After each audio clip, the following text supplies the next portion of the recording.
Welcome. In front of me is a TCL Tab 10, and today I'll show you how you can capture a screenshot on this tablet. So to get started, you will want to open up content that you wish to capture. I'll be using just the home screen as an example for this.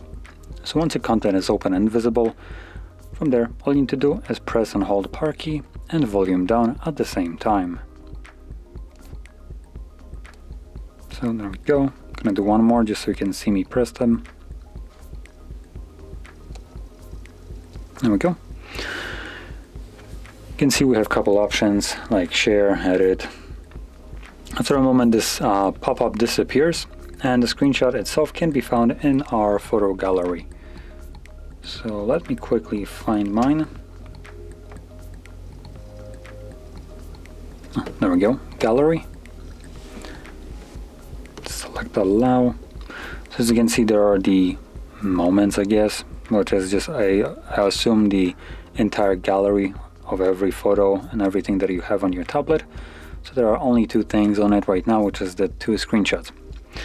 Now you can also navigate into albums, and in here you will see a new album called Screenshots, which contains only the screenshots that I have captured.